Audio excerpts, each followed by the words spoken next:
inch by inch, row by row, gonna make this garden grow. Gonna mulch it deep and low, gonna make it fertile ground. Inch by inch, row by row, please bless these seeds I sow. Please keep them safe below till the rains come tumbling down. Yes, KSQD listeners, it's every other Sunday again, and we can see for miles and miles again as well. This is Ronnie Lipschutz. You're listening to Sustainability Now, a radio show focused on environment, sustainability, and social justice in the Monterey Bay region, California, and the world. I'm pleased to welcome my guests today, Mireya Gomez-Contreras and Anna Rasmussen.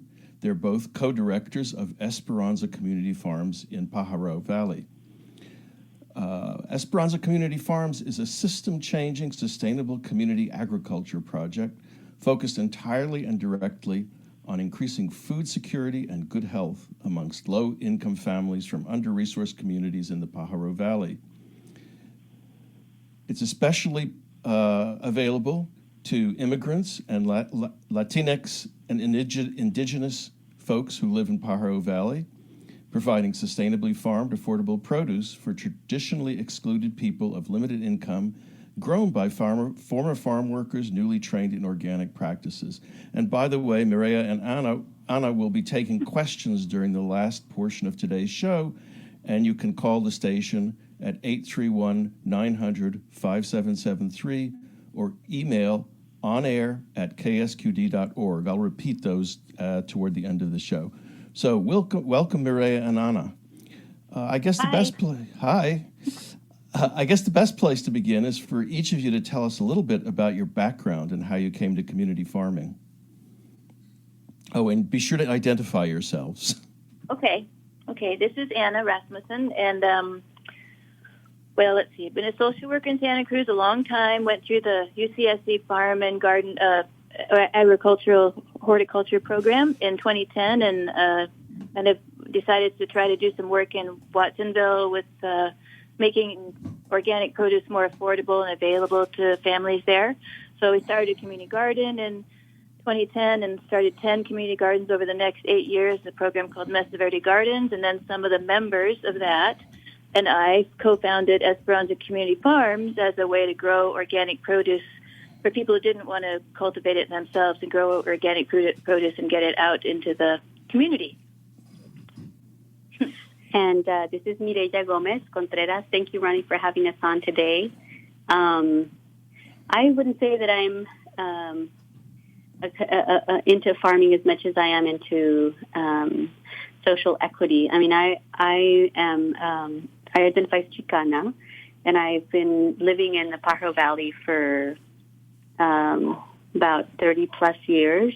I was born in Watsonville, but I actually was raised in Mexico from about 6 months old to 7 years old. And when my parents brought me back, we worked in the fields, picking lots of different kinds of fruits and vegetables. You know, everything from walnuts to cherries to squash and asparagus out in the San Joaquin Valley. But the thing about community agriculture that I can say I can identify with very deeply is the community piece. I'm a social I'm a grassroots community activist, and that's what I think that's kind of the unique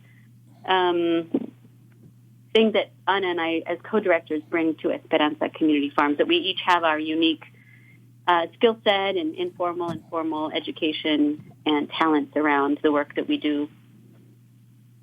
Okay, great. Well, why don't you tell us exactly what Esperanza Community Farms is, okay? Yeah. Well, Esperanza Community Farms is a project that's fiscally sponsored by Second Harvest Food Bank. We are in our third year of operation. Anna, my co-director, Anna, co-founded the project in 2017. And I'll let her talk a little bit about the first couple of years, but I am proud to say that I was a member in the second year, and I received my CSA box. through Esperanza Community Farms.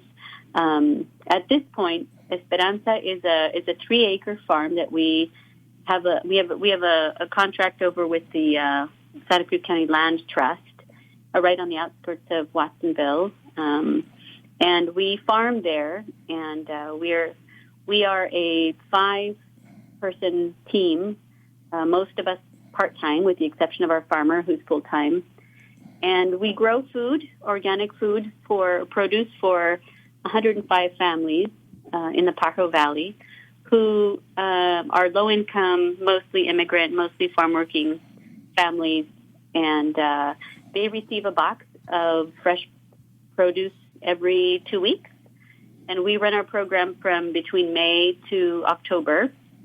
And we're really we're growing in a lot of ways. But I'll let Anna talk a little bit more about the history. Okay. Yeah, we started in 2017 in a big backyard of a person who knew a family that knew what we were doing, and they weren't using their backyard. And they said, "How about if you grow some food here and try to get it to people in Watsonville?" So one of the community gardeners who became our farmer, and myself and another community gardener who became our delivery person, just sort of started growing. And we had 16 families that first year, and we delivered the bags to them again every other week, the produce. And then the next year we got another piece of land down on Freedom, and we were able to expand to 30 families. And then we contacted the land trust, and they offered us 3 acres. And it's more sustainable for us because it's a lease, and the other ones were not leases, and we weren't sure about the longevity in those places. But this one's steady, and it's certified organic ground, which is really cool. And Was the land farmed previously? Yep, it has been farmed right before us for about 5 years by a very experienced local organic farmer. Okay, so that's why. It was well taken care of. And just where is it located? Just so we know.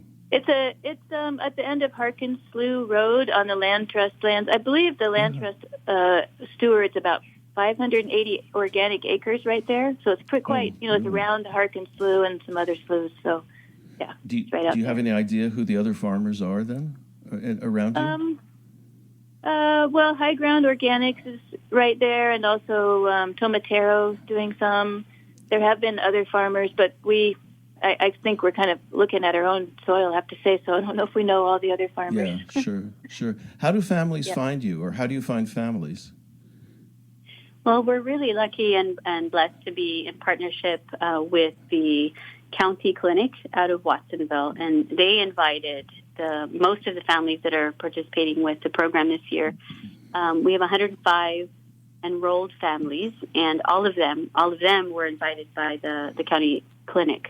On the one hand, the clinic has their own, of course, set of standards and goals to meet, and it's true that our families are on the diabetes to obesity spectrum, and on the other hand, they are very much hardworking families that are, I think, like a lot of us in this particular time, struggling to make ends meet in the 5th most expensive county in the country, and with a lot of kind of political and economic upheaval around us. So I think they're a representation of just,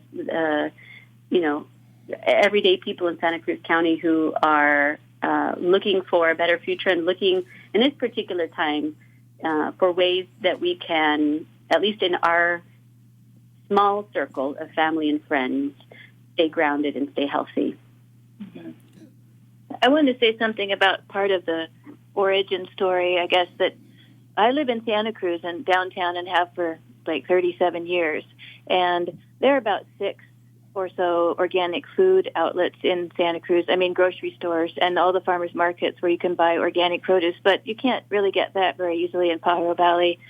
None of the stores sell it, or maybe one, but a really limited amount. There aren't as many farmers markets, and they don't always have organic. And so I learned from the community gardeners that people wanted organic. They just could not afford it and couldn't even find it.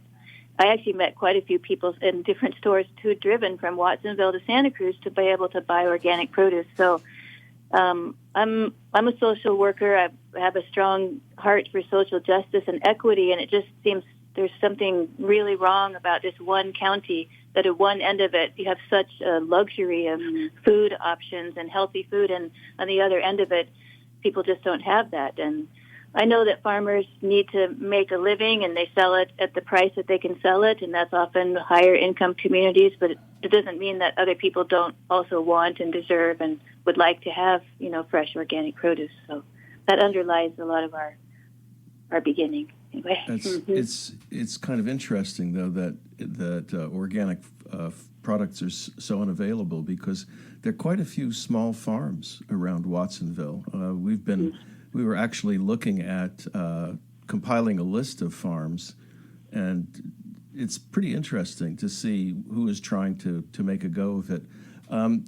Is it simply because there's less profit to be made? I mean, have you tried to do something beyond just farming, starting up other distribution channels? I think our hands are pretty full with what we're doing this year, but I do think that could become we have visions for much more expansion and growth and deeper roots than we have right now. Yeah, Ronnie, I think this is Mireya, and I think that your question is a brilliant question for this particular time. As you well read, we are a system changing project. Meaning that we are very much aware that there is not a single kind of answer or a simple answer to the kind of question you just asked. We're really committed for the long term in terms of the ways that we want to engage the particular membership that we have. It's a unique membership. Low income, traditionally marginalized communities, monolingual Spanish-speaking or indigenous communities are not your typical CSA member. And we don't take that lightly. We know that it's going to take time. One of the, I think, other important things to say about our project is that we employ or we implement a popular education approach, meaning that we are driven by action. We're not a Band-Aid project that's going to simply deliver food and then remove ourselves from the social equity problems that exist in the agricultural sector. Right. And I mean, there's a lot more that I can say, but I think at the very end of the day, it's going to take time, one, to build relationships, two, to understand the very complex problem that results in the kind of disparity that Anna already described, with living in a county that is rich on one end and poor on the other, just to put it really kind of in general terms. Mm-hmm. And we know that we will come to a point where our very membership is going to come up with possible solutions, and that our very membership will take the action to begin to change the systems with which we all interact with every day. Yeah, I want to come back to some of those questions a little bit later in the show. I was just starting right with the mechanics of the farm, and I want to ask about the distribution system, but I need to take a break. So we'll come back in just a second, okay? You're listening to KSQD 90.7 FM in Santa Cruz and ksqd.org, streaming on the internet. Over to you, Emily. Thanks, Ronnie. Community Bridges is building a mobile laundry facility to help fire victims while they are in transition. The mobile laundromat will move between Felton, Bonnie Doon, and Boulder Creek, where families can come to wash and dry their clothes at no cost. Volunteers are needed to help run the facility. Community members can sign up for 4-hour volunteer shifts between 9:30 and 4:30, Monday through Friday. Email info@cbridges.org with dates and times you are available, or if you have any questions. Now, back to Sustainability Now. Over to you, Ronnie. Okay, this is Ronnie Lipschutz. You're listening to Sustainability Now, and my guests today are Mireya Gomez-Contreras and Ana Rasmussen, co-directors of Esperanza Community Farms in Pajaro. So I was wondering, how does your distribution system operate? That was the first question. And the second one is, do your members actually work on the farm, or is it just your staff? Mm-hmm. Good questions. We're pretty lean, I have to say. Our farmer and another part-time farmer assistant farmer do most of the cultivation, the growing. We have a group of volunteers and staff on Mondays and Thursdays at harvest in the morning directly from the field. We drive it to the Pajaro incubator kitchen under the CDC, where we're able to rent space there to pack our produce and put it in the bags. There's another volunteer crew there and usually one part-time staff member. And then one of us, usually me, puts it in a delivery car and drives it around and delivers it to our members one by one to their houses. So it is grown, it's harvested, packed, and distributed the day it's picked. And that's how we do it. That's how people get their shares. We have a couple of really distribution sites. Like one person will volunteer to have a few bags picked up at their house, but our main way is one by one to the families. How many families do you have signed up now? We have this is Mireya. We have 105 families that were invited to participate through the clinic, and we have an additional 15 families that pay what we call a regular amount, and it's still, I think, a very reasonable amount. It's $15 per share. We do ask the members to if they can, to donate $5 per bag, and some do and some don't. Sometimes some will, and next week they can't. But that's what we ask. And what comes I should in? also say, Yeah. Each Go on. bag is about 20 pounds. About 20 pounds of produce. People get them every other week, and we have. It really changes with the season, but this week's bag had a large white storage onion, a couple of zucchinis, a couple of cucumbers, some purple cauliflower, about 1.5 pounds of tomatoes, different varieties, about 1 pound of peppers, different varieties, some hot chili, some sweet, green beans, lettuce, corn, carrots, cilantro, kale, green onions. Usually about maybe 10 to 12 different things in each bag. That's So it. it's a wide range of produce, and Yeah. and I imagine that excuse me, buying that at a farmer's market or in a store would be pretty expensive. Yeah, it would be, especially as fresh as it is. Yeah, sure. Do you keep track of inputs and outputs in the farm? You know, how much work you put in and materials and such, and what comes out? I'm just curious about that. At this point, we're not doing that. Maybe we could say a little bit about our farmer. And, I mean, we're great. new to this year. Okay, go ahead. Yeah, we've been really lucky. This is Mireya. We've been really lucky to be able to work alongside Guillermo Lázaro is our farmer, and he's, I think, now in his 4th year as a kind of a student over at ALBA, which is the Agricultural Land-Based Academy in Salinas. Right. And so he comes with a whole lot of enthusiasm and love for what it is to farm, and we really give him kind of the reins in terms, obviously, he's the expert in terms of what happens on the farm. But this year, and for him in particular, I wish we had him on to be able to say it himself, but it's been a really eye-opening experience. I think that the social justice aspect to the farm, and especially organic farming, has really opened up his eyes. And it's really opened up my eyes, actually, because I was not familiar with conventional agriculture or organic agriculture, not in terms of the systems or the kind of, I guess you said inputs and outputs, and we're learning a lot together, for sure. Yeah. We have some, it is all of our first year at this very much increased scale. and it's different land than we had before, and it's different soil than any of us are used to. So it's been a pretty steep learning curve.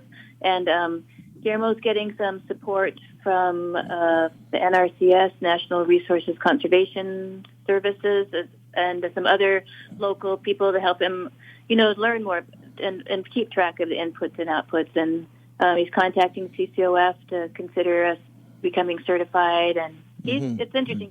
He is a certified organic farmer, and we're on certified organic land, but we aren't CCOF certified. But anyway, so there's, those are some of our goals to make sure we take good care of the land that way. I asked the question not to make trouble, but there's, the country, the United States is I don't know, I wouldn't say plagued, but characterized by the pursuit of cheap food, right? Yeah. And the cost of farming small areas of land, especially the kinds of things that you're doing, exclude a lot of a lot of costs. And I imagine this is why organic produce from small farms is so expensive, right? But it's also important for people to know, what they're getting. It seems to me, right, how much, because we go to the farmers markets and complain about the prices. So those of us from the north part of the county, I should say. But there's a lot that's going into that, and it seems to me that's why I asked the question. It's again, that's why I was wondering about that. If you don't mind, I'll just finish up our answer to that question by saying that Guillermo he brings up that exact point at least once a week. I mean, it's really interesting, to have a nonprofit project combined with community agriculture, and to have 3 acres of land where, unfortunately, COVID limited our ability to invite as many families as often as we wanted to the farm. But our farmer, Guillermo, is so committed to education. And he's very creative about the ways that he imagines in future years, starting, of course, with next year. Really, he describes a vision for our membership, really valuing the work that goes on behind what we often hear from lots of our members and lots of our volunteers and even myself, and I'm there and I see what the hard work that he does. But we call it's a beautiful farm. How beautiful! It's just so beautiful. How gorgeous! How peaceful. How abundant. And he sits, he stands there and appreciates that comment. And as soon as he feels enough trust, he'll begin to describe all of the behind-the-scenes work that goes into it. So you're right. A lot of the costs are not shown in the kind of a lot of the costs of the farm are not shown in the cost that we see at the store. And when we purchase organic, that is one of the things that we're paying for. Well, and again, the fact that large-scale food is relatively cheap, not everywhere, but for the most part, right, makes everybody expect that food is going to be cheap, and there's a real question. It also, where do you get your water, for example? Well, it comes out of a well that's on the land trust land, but I believe it's through the Pajaro Valley Water Management Association, and I can't say this for sure, but I'm pretty sure it's some of the recycled water that the Pajaro Valley is using. We were looking at a map the other day. We couldn't quite see if we were in it or outside of that line, but it might be where it's coming from. Yeah. Yeah, well, of course, go ahead. Sorry, Mireya. I wanted to say what you were saying about the low, the cheap food, and of course that goes right, that fits right into what it is that so many, especially lower income people, are struggling with, how diabetes or obesity are, coming into so many lives to begin with, because cheap food is cheap and that's what people can afford, and yet it's, hollow calories or worse, and high carbohydrates, high sugar, and it's a cycle that people get into because you have to eat something, you have to feed your kids something, and if you can pay, $2, let's say, or $3 or something for organic broccoli, or you could buy, a hamburger for $1. What are you going to do? What are you going to feed your family? So it's really a trap, I feel like, for a lot of, that has been created by our consumer and capitalist culture. I'll say that. Yeah. Yep. Yeah, I was asking about the water because, again, water in California is extraordinarily cheap compared to its real value. Yep. I don't know what you're paying for water. I'm assuming it's probably more expensive than if you were, out in the Central Valley. But again, there are all of these subsidies, right, to large-scale agriculture that that are very political, as well as sort of invisible. The same sort of thing about what are the costs in the long run of that invisibility. Yeah, We do, of course, use water conservation practices. We have everything's on drip tape, drip line. We have some tanks for the water. We're really thoughtful about how much water we've used. And when I looked at our water usage recently, because we have a meter, I was surprised at actually how little it had been and how low the cost is. So I'm proud of Guillermo and how he's really being frugal and careful with the water. And it isn't easy. No, and it isn't easy. Yeah, no, I can imagine it's not very easy. Let's see. I wanted to get to some of these larger questions. So when you use the term food security, why don't you talk to us a little bit about that? What do you mean? Yeah.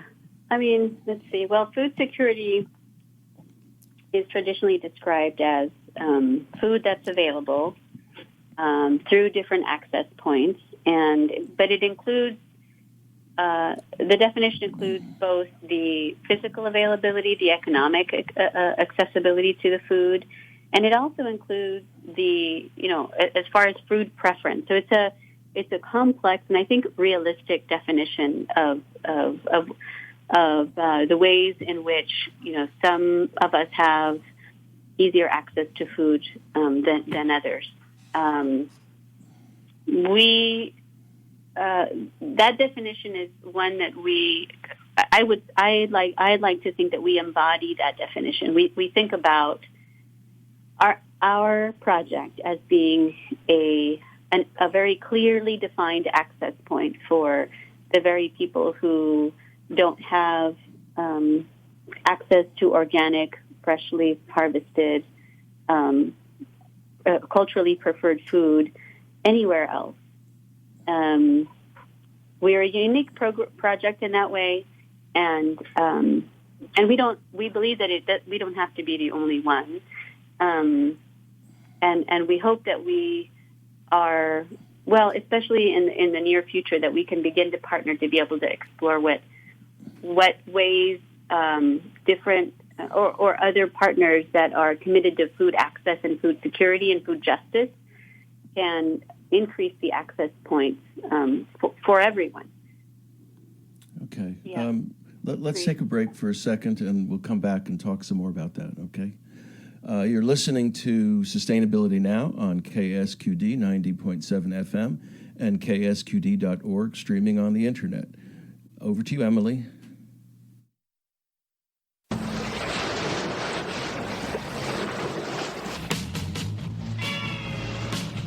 If you've been surfing the web looking for local news, music, and entertainment from the real Surf City, well, you've found it. We're KSQD Santa Cruz. Online at ksqd.org, on your radio dial at 90.7 FM. It's K-Squid, the sound of Santa Cruz. I love my girl, but oh, you squid. Hello, Santa Cruz. This is Ralph Nader. Start your week off right by listening to the Ralph Nader Radio Hour every Monday morning at 9 a.m. right here on KSQD. Every week we bring you the guests that don't get the exposure and the issues that don't get discussed nearly enough on commercial radio.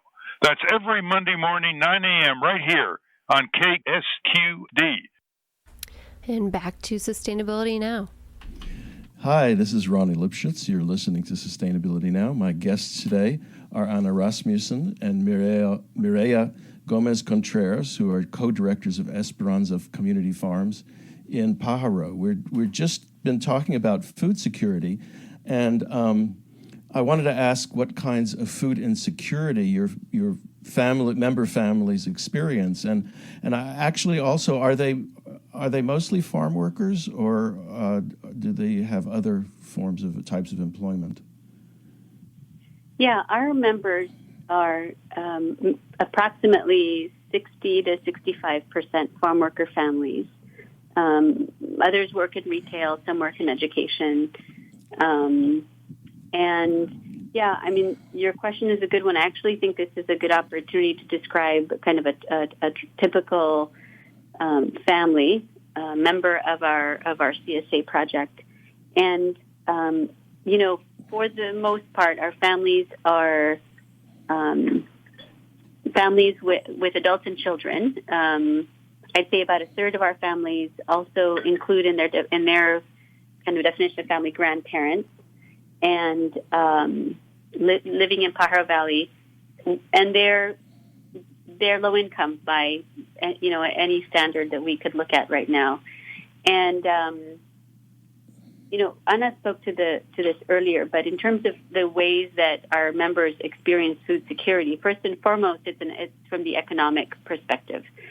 The dollar hamburger that Anna described earlier obviously is an easier thing to access than even a small bag of organic produce that will cook you up, soup for, it's a one meal soup for all the family. So from the economic perspective, that's the first place that our members face food insecurity. On the other, or another way that they experience food insecurity, and I'll include myself in this one, is we have corner stores where we can buy produce, but it isn't organic, and oftentimes we're either far from stores where we can buy produce. And when we are able to access the produce in bigger, and I'm talking about Pajaro Valley, but in bigger food markets, the price is we spend definitely more than a third of our income on food, and it doesn't always last us the entire month or the entire 2 weeks between paychecks. Mm-hmm. So those are some ways that food insecurity is clear and visible. I also wanted to say something about a very memorable experience or conversation I had with some of the community garden members I worked with, and one woman just telling me that they couldn't have organic, but they understood why they would want organic because they work in fields where pesticides are a regular part of the process. She talked to me about when in her early days of working in the field, she came home with burning arms and wrists and rashes until someone told her what was happening. And the way the person told her was, that's how you get cancer. And she still had to work in the fields, and she still is working in the fields. So I just almost got a chill when I heard that, of thinking, I have personally been pretty dedicated to eating organic food as much as I can for the last 35 years. And she has an understanding of what organic and pesticide the differences are that I will never understand, because I haven't had the pesticides on my skin. I don't have to think. I go home and have to take my clothes off at the doorstep or in the in the entry so my kids don't get exposed to pesticides. So many people we're working with have really direct experience of not organic, and they want organic, but it's really hard to get. Yeah, Yeah, go ahead. Go ahead. Well, the only thing I wanted to add was that really, I guess for me, the simple way to describe food insecurity is that we're in survival mode around food. Meaning that we eat to fill our bellies. And again, I include myself in that partly because I live in Pajaro Valley, and I've come from a farm worker family myself, and I think that we have limited access to information and knowledge about healthy, nutritious, organic food, which makes it hard to make informed decisions, or if not hard, impossible. And I guess very much related to that, when there are kids in the family, which is the case with most of our members, it isn't an easy thing for me to think about that the message that our children and youth are getting is that food is to fill our belly. If that's the message, then we perpetuate the cycle right there. Yeah. There's a certain irony and perverseness in the fact that the farm workers are working with food that gets sent off to other parts of the country, and can't access it, basically. Yeah. Yep. But and that gets, I guess, to the larger question of you raised this earlier, Mireya, the idea of system changing, and I'm sort of wondering what do you envision that change as being? You also talked about I think building more partnerships in the South County, and so I'm sort of wondering what's your vision in terms of changing the system with the things that you can do. Yeah, thank you for asking that question. Well, as you can probably already tell, I think both Anna and I are very passionate and dedicated to community agriculture and doing it in a sustainable way. And we talk about our vision very often. I think that our vision definitely changes or adjusts through the time. Under COVID, it looks one way, but we know that beyond COVID, there's absolutely no way that we can transform our agricultural systems without the very people that right now are our members. So I think that's first and foremost. I think that the distribution of power and influence that our members, who are, like you just said, farm workers themselves, the distribution of power in terms of influence and decision-making, they must be at the table. And the kinds of solutions that are going to make the difference and transform our systems are also solutions that are going to come from or that are going to be greatly influenced by people like our members. Otherwise, it's status quo. And, of course, that's gotten us, I think it definitely has changed the arena somewhat, but on the other hand, I'd say that it actually has exacerbated the disparities between rich and poor, between those who have access and not. My vision is also includes a very local or locally based movement, and a very intentional movement that includes education, that includes collaboration, that includes an open and honest conversation about racial equity, and that includes an understanding about how we got here after many, many, many hundreds, probably, of years. There's no way that the problems in agriculture, just to say very generally, exist in isolation from other problems, like unemployment or underemployment, like public safety or housing problems.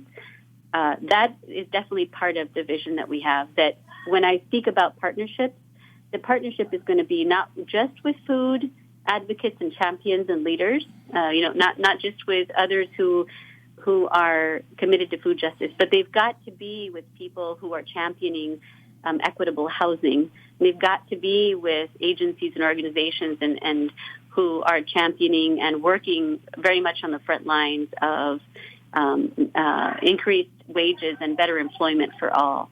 Because when we think about and follow our typical member who is food insecure, food insecurity is not just having a store near our house where we can buy affordable or organic food. It has also to do with having a job that pays well enough to be able to pay for organic, healthy food. And it has to do with having the kind of time and space in our life to manage our mental and emotional stress so that we can continually learn about and be informed about making the decisions that will lead to, health and well-being for our family and for our community ultimately. So that is a big long-term vision, and we know that what we do on the ground every month and every year has something to do with that vision. And, right now under COVID, I think we're in a different set of a different timeline and a different kind of microscope, I'd say. But that's the vision that we have for our future.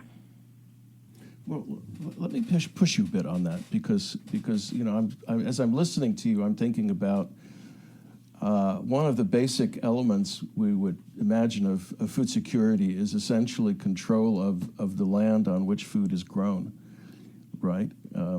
Ownership or possession. And that, of course, gets into the whole question of who owns the land and what it is being used for.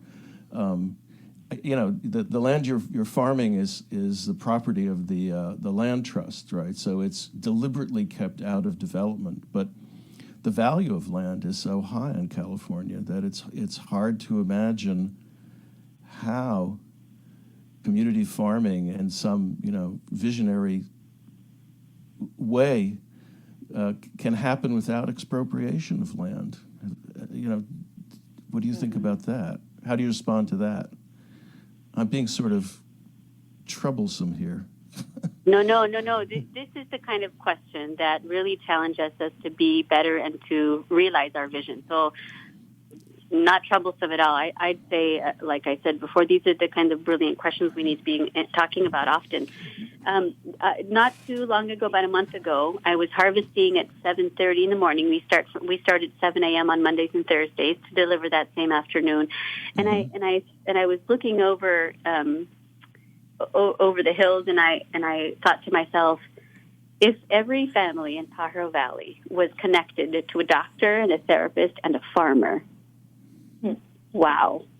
And I mean, when that thought came into my mind, it is maybe definitely out of the box.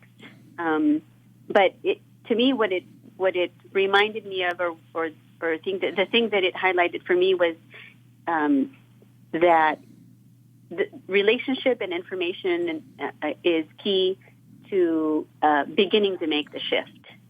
The shift from independence to collaboration, the shift from isolation to community, and we, in my mind, it's not going to happen anytime soon. Even speaking kind of in decades, that the land gets redistributed. I mean, gosh, if it does, whew. Of course, I'd be the first one to say how happy I would be, but it does take a movement to create that kind of change. And in order to build a movement, we've got to really build strong relationships. I think that in this particular case, you spoke to a list that you were forming or want to form of the different organic, maybe smaller-sized farms and farmers that exist around Pajaro Valley. What would it look like if all of our families were connected to one farmer and got to know that farmer and knew them by first name and got to visit that farm and took their kids to that farm and their kids got to run and play and harvest and smell the organic food and taste the organic food, and they knew how it grew, and they volunteered to prep the land. That's the kind of community and the kind of connection to each other and connection to the land that we need. That's only part of what it will take to realize the vision. But that would be my kind of partial answer to your question. I think Anna has more to add. Let's hold off on that for a minute, okay, Anna? Okay. Because I have to take a break. Okay. And folks, after the break, we're going to be taking calls and online inquiries. So I'll say this again. If you have a question, you'd like to raise with our guests today, the phone number is 831-900-5773, or you can email your questions to onair, O-N-A-I-R, at ksqd.org.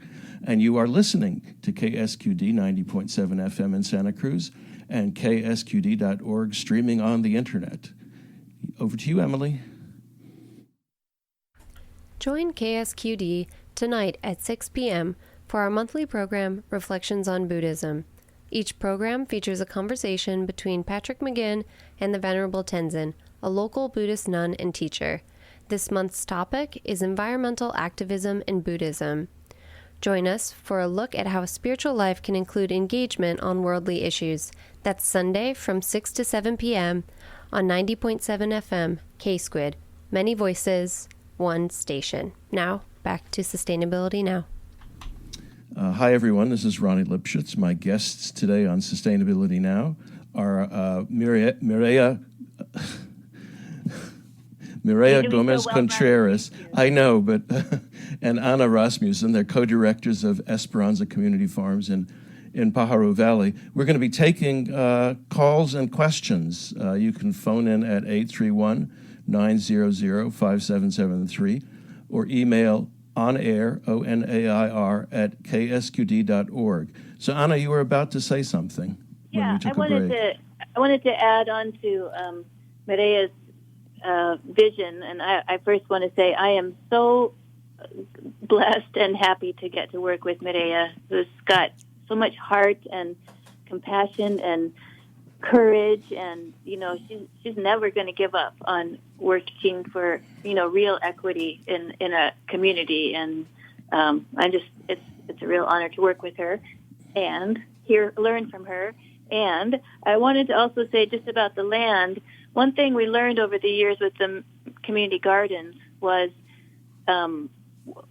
about land access, because it is so expensive. I don't know what the per acre rate is in Pajaro Valley, but it's pretty high. So we started community gardens on church property that had big amount of land they weren't using, and then we started 4 that way. We started 1 in the fairgrounds. We started 3 on school land, Pajaro Valley Unified School District land, 1 on city land. So after we realized that private land for the Esperanza Community Farms didn't work very well, it didn't continue, we couldn't count on it. We were looking at where would it be more of a public land situation, and that's how we came to the land trust. So I think in the interim, or that kind of land is the place that a program like ours can grow, because it's part of the public good. It's part of the common good, and right. And so we're really grateful to the Land Trust for offering us this beautiful piece of land for hardly anything. They've been very understanding of what we're doing and making a generous use of it for us. I wanted to add a comment to something Mireya said. She said every family should have access to a doctor, a social worker, and a farmer. And I thought, well, every family should have its own doctor, social worker, and farmer, from amongst its members. And right. And then the other thing is, the private land is a problem, but there's so much unused land around, right? Vacant lots and backyards and things like that. It would be really interesting to try and set up a program, or maybe this can be part of your outreach that would help people to do those to start farming in those kinds of places, to get access. I don't know if you've thought about that. And the other thing, of course, is to develop a network of small farms and gardens around the county, which would also be a great thing to have, and which, as far as I can tell, doesn't exist on the Central Coast. I'd agree with you and say that this movement that we hope builds some momentum in the next few years we've got to employ a multi-pronged approach to realize a collective vision. This is our vision, right? But what's the vision of the Harvest Food Bank? What's the vision of Land Trust? What's the vision of, Mesa Verde Gardens? What's the vision of Pajaro Valley Health Trust? So in that way, it's going to be a lot of hands on deck. And, I think relationships and people connected can move mountains and will, gosh, I won't get to see it, but eventually move land ownership. I don't know. It pays to be somewhat more optimistic, right? Esperanza means hope, doesn't it? Oh, absolutely, it does. Yeah. Emily, have we had any calls or questions? Not yet, Ronnie. Yes, that raises the question, of course, of who listens. Right. I wanted to add a couple of maybe, a couple of experiences I've had. I do have the pleasure and the joy of going out and delivering the bags to the, one by one. We call it farm to doorstep, instead of farm to table or farm to fork, farm to doorstep. And many times, kids are the ones answering the door, or they're answering the door along with an adult. I get to see lots of kids and talk to them. And a couple of ones that have been really fun for me a couple of weeks ago, one boy said, he said, I'm going to call you Vegetable. So when he sees me, he just calls me Vegetable, which is just hilarious. I really like that. Like, that's a good association. Another boy, he asked me, do you have carrots? I really like carrots. I rang the doorbell. He was there, just like, do you have carrots? And I said, yes. We pulled him out. He ran off with the carrots. Another kid was, vegetables, vegetables, vegetables, as soon as we came to the door. And his grandma said, he loves vegetables. And I was like, wow. So it's really inspiring. We've had some parents from the last season say that their kids would note on their own without being asked, wow, this smells better. I've had kids at the door say, oh, huele bien. It's like, it smells really good. And to notice that, I'm not sure how much I even notice when I pick up something at the farmer's market. Do I think about how that lettuce smells or something? But kids are really noticing that and saying it out, and I'm really excited by that. And other parents have reported their kids asking for produce in the way they didn't ever ask for it before. So I feel like that's sort of like the pure test. The kids don't know it's organic or not organic, but they know it tastes better and it smells good. And that's just very, that's just very heartwarming, actually. It's just beautiful. We're getting close to the end of the show. I'm still hoping someone will call. But something that occurred to me when we were talking was this issue of the issue of racism, and particularly racism in the agricultural system. And I'm wondering if you might be able to say something about that. Yeah, well, that's definitely another, I think, very related issue that we try to tackle internally. One thing that is the reason I'm heart committed and head committed and gut committed to this work with Esperanza is that we're building the kind of vision and future on our team, right, internally, that we hope to see in the broader community. Meaning we have conversations on our team about race and racial inequity, and we talk about the white supremacy cultural values that we want to stop practicing, right? And we want to learn how to practice the alternatives to that, and we do. We're a fully bilingual staff team, and I think that there's no way of getting around all of the ways in which racial inequities impact the ways that each of us shows up in our work. Ana is a white ally who, she gave me props earlier, but there's absolutely no way that I could show up even onto this radio show and speak with a kind of confidence about my experience and my skill and knowledge if I wasn't sitting next to her. I mean, I think we complement each other really well. And even on that note, Ronnie, I believe that Ana and I, through this project, are modeling an alternative way to address racial inequities. How do we show up for each other across race? How do we talk about it openly and honestly and be vulnerable about it? And how do we talk about race as it relates to, in this case, agriculture and farming, and access to food and food insecurity? That's just a never-ending conversation right there. But to us, that is where it starts. It starts right at home. Well, okay, so one last question. What can our listeners do to support Esperanza Community Farms? Well, we always appreciate donations, financial donations. We're an extremely lean group, a lean budget. We have a website, esperanzacommunityfarms.org, where you can find out all the information about how to donate, or you can email us at info@esperanzacommunityfarms.org. Our phone number is on the website, but 831-588-2994, 588-2994. We have a few sustaining donors. We get a few grants. We got a pretty a good seed money from the Central California Alliance for Health to do this partnership with the county clinic. Mm-hmm. Spreading the word, I think, is good. Coming out for a visit, you have to ask us. We could set up a time. I'd like to let people know that because of the coronavirus, we had planned early in the year to have 70 member families, and have in-person programming for children that we called Play With Your Food. They were art classes using food with an art teacher from the Arts Council, and then we also had cooking club gatherings of parents, sometimes with the nutritionist, sometimes just the parents together, talking about food, looking at what's in the box, healthy food, learning about, different components like fiber and this and that, and how you could use the produce. And then Corona came along, and we had to just stop those before we even started them. We didn't get to do it. So we sat down the day after we learned that it was going to close down, and that Esperanza was considered an essential service, and we could, we're feeding people, and we decided to increase our membership by 50%. So we went from 70 members to 105 members, and it has cost us more than we actually have.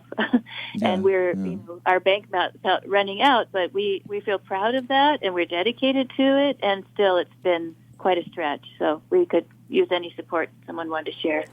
Do you have any volunteer opportunities, or is that ruled out right now? No. We rely, and actually I wanted to make sure to give a shout out to our very many, probably 24 volunteers that have come through for us this season, without whom we wouldn't be able to, get all of our fads to our 105 member families. We do have some volunteer opportunities on the administrative end, on the kind of bagging of our produce end. We have shifts available for harvesting. We make sure to do it all in accordance with the COVID-related guidelines, so that's important. And I have to add that I wouldn't be a good co-director or team player, I guess better said, if I didn't say that we are looking for a tractor and the implements to go with it. We our farmer our farmer Guillermo, who I hope is listening, would wag his finger at me. So anyway, there's definitely lots of ways to show up for Esperanza, to show up for equity in agriculture, and to show up for Pajaro Valley, for sure. Okay, so you heard it here. They need a tractor. Well, listen, I want to thank you, Mireya and Anna, for being on Sustainability Now, for being my guests. You can thank learn. you so much for having us and giving us this generous amount of time. I really appreciate it. You're welcome. You're welcome. So you can learn more about Esperanza online at esperanzacommunityfarms.org. And if you go to the website of the Sustainable Systems Research Foundation, there's also information about sustainable agriculture. So on the next show, in 2 weeks, join me for a conversation about Indigenous environmental justice and philosophy. My guest will be Dina Gilia Whitaker, lecturer in American Indian Studies at Cal State San Marcos. She is also affiliated with the Institute for Women Surfers, which is very intriguing, and is author of As Long as Grass Grows, The Indigenous Fight for Environmental Justice from Colonization to Standing Rock. That's Sunday, October 4th, 5 to 6 p.m., right here on KSQD 90.7 FM and ksqt.org on the internet. And as a reminder, for those of you who get up with the sun, which, as I always note, is rising later and later, the show is rebroadcast from 6 to 7 a.m. on Tuesday mornings, and you can find previous shows at ksqd.org/sustainability-now. Thanks to Emily Dunham for today's excellent engineering and everyone else at the station who makes this show possible. So until next every other Sunday, Sustainability Now.